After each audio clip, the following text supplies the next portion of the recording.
Okay, so ito, tamang-tama na ito mga katanim. 13.6.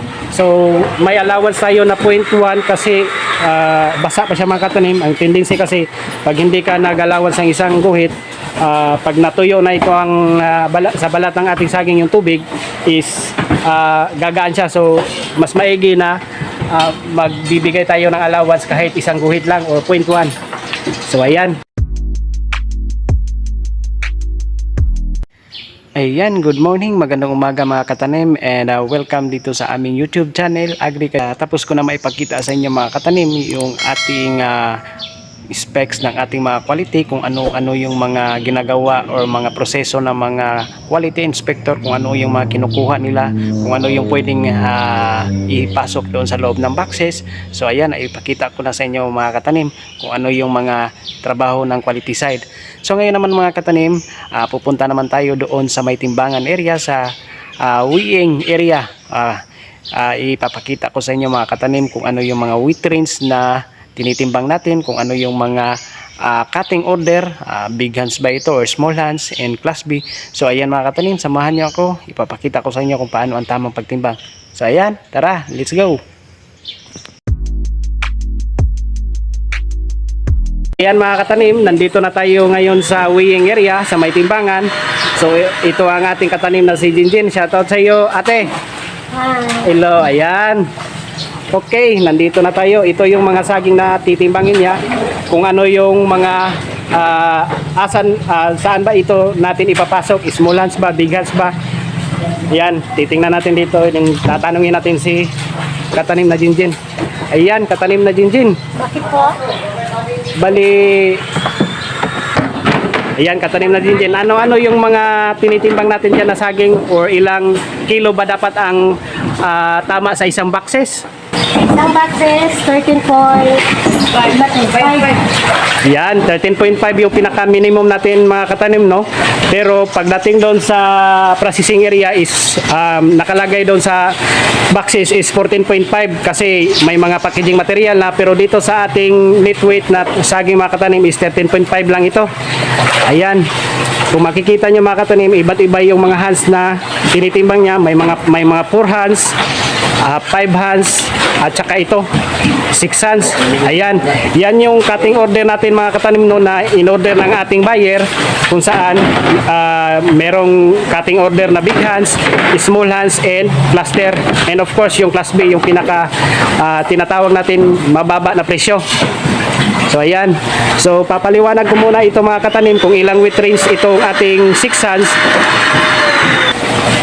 So ayan mga katanim, ang weight range pala nito ng ating 6 hands is 1.9 yung pinaka-minimum niya, then yung pinaka-maximum niya is 2.5. Yan, per hands yan mga katanim, no? So 1.9 to 2.5 yun mga katanim. So makikita nyo yung mga 6 hands na yan is naglalaro yan sa mga 1.9 or 2.5. And ito mga katanim, yung 4 hands natin is yung weight range niya is 3.3 and 4.2 lang siya mga katanim. So ayan, kung makikita nyo, diferensya siya mga katanim, no? Kasi malaki itong 4 hands, and yung mga weight range siya is 3.3 and 4.2. So makikita yung 4 hands mga katanim, yan, naglalaro yan sa 3.3 to 4.2. Okay. And dito mga katanim, itong 5 hands mga katanim is nasa 2.6 ito and 3.2. Yan. Yan yung weight range ng ating big hands, and yung 5 hands, 6 hands, and 4 hands. So yan ang pinakamahal na presyohan ng ating kalakaran sa banana cabindis mga katanim, no? Yung big hands talaga yung pinakamataas na presyo, and kasunod yan is yung small hands, and yung pinakahuli cluster and class B. So ipapaliwanag ko mamaya mga katanim kung ano yung weight range ng ating small hands. Okay. So ayan mga katanim, may natimbang na tayo na small hands. Okay. Ang 8 hands pala ito mga katanim. So bali ang 8 hands mga katanim is belong siya sa small hands.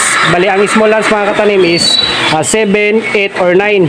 Yan yung ating cutting order ng small hands.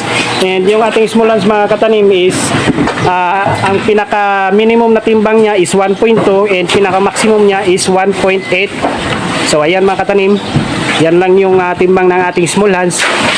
And pagkatapos niya itong matimbang mga katanim, ini-sprayhan pala ito ng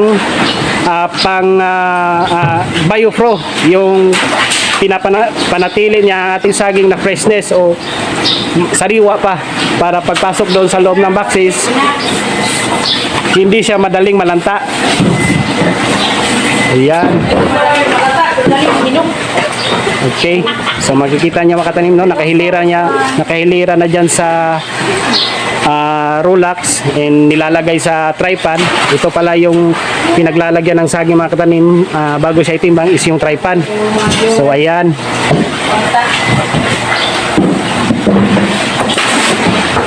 And abangan nyo yung susunod na video mga katanim. Doon naman tayo sa labeling area kung saan ipapakita ko naman sa inyo kung ano yung tamang paglabel, kung ilan yung label na ilalagay sa isang hands at saka itong separator o yung pang protection ng ating mga fingers sa inner at saka outer.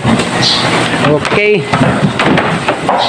So ayan mga katanim, papakita ko lang sa inyo kung ilan ba ang tamang timbang. Medyo hindi kita.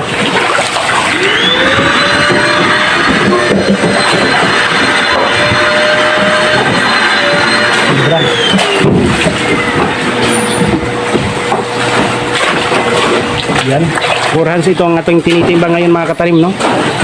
Ito yung pinakamalaki na cutting order. So ayan yung ating wear pala mga katanim. Shoutout sa iyo katanim na Jinjin. And thank you. Abangan nyo yung susunod na video mga katanim doon sa labeling area kung ano yung mga kung ilan yung mga label na nilalagay natin sa isang hands.